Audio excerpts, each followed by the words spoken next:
সংগ্রামী সেক্রেটারি জনতা অধ্যক্ষ আবু জাফর সিদ্দিকী বক্তব্য রাখছেন। জননেতা জনাব আবু জাফর সিদ্দিকী।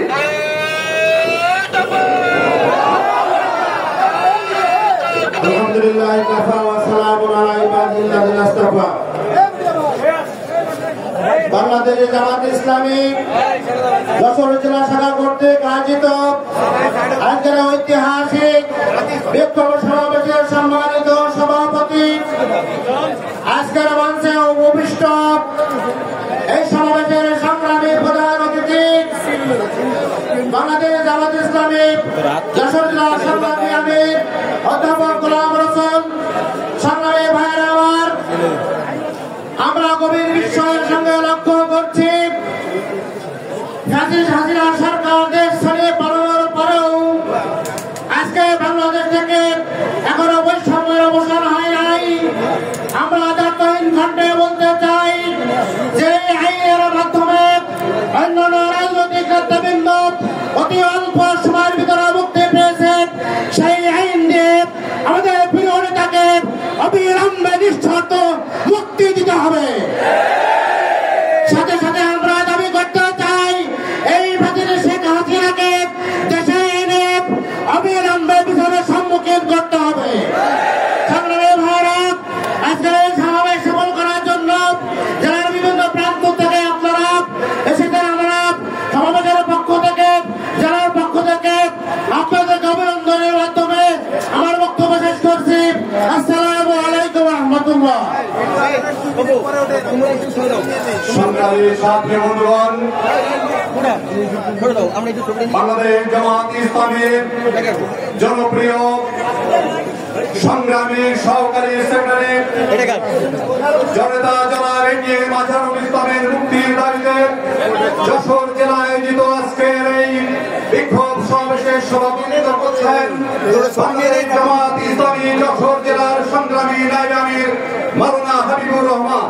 এ পর্যায়ে বক্তব্য রাখছেন প্রধান অতিথি, বক্তব্য রাখছেন বাংলাদেশ জামাত ইসলামী যশোর জেলার বরেণ্য নন্দিত আমির, কেন্দ্রীয় মজলিসের শূরার অন্যতম সদস্য জননেতা অধ্যাপক গোলাম রসুল।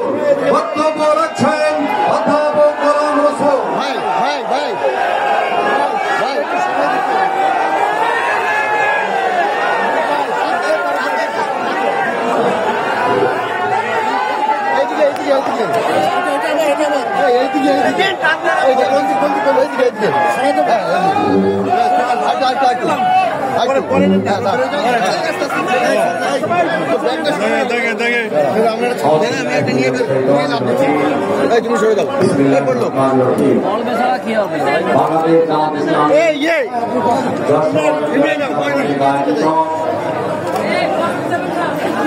জামাত ইসলামীর সাবেক ভারপ্রাপ্ত সেক্রেটারি, বর্তমান অ্যাসিস্ট্যান্ট সেক্রেটারি,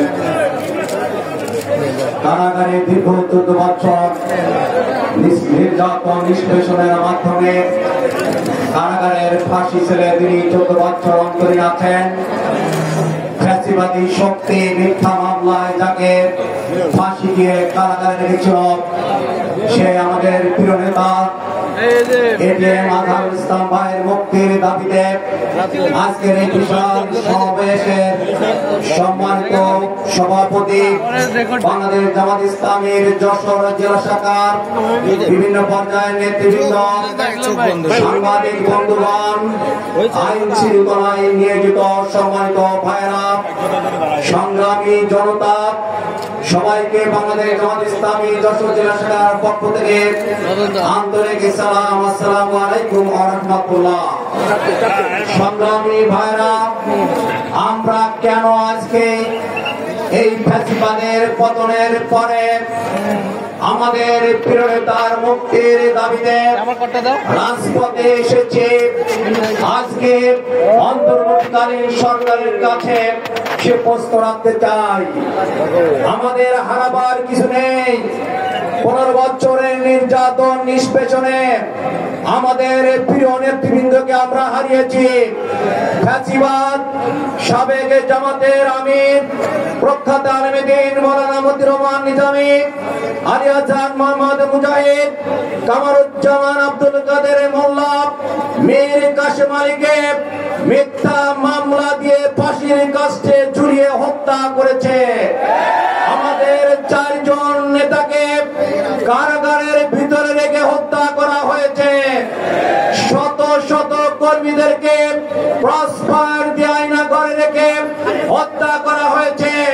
বাংলাদেশের জামাত ইসলামের লক্ষ লক্ষ কর্মীর বিরুদ্ধে মামলা দিয়ে নির্যাতন নিষ্পেষণ চালানো হয়েছিল। আমরা হত্যা নির্যাতন নিষ্পেষণের কোনো ভয় করি না, কিন্তু আমরা আজকে বলতে চাই, আজকে ফ্যাসিবাদের পতন হয়েছে। বিভিন্ন রাজনৈতিক দলের নেতৃবৃন্দ যারা কারাগারে ছিল, ফাঁসির হুকুম ছিল, যাবজ্জীবনের কারাদণ্ড ছিল, তাদেরকে মুক্তি দেওয়া হয়েছে। আমাদের আজহার ভাইকে কেন মুক্তি দেওয়া হয়নি আজকে প্রশ্ন রাখতে চাই।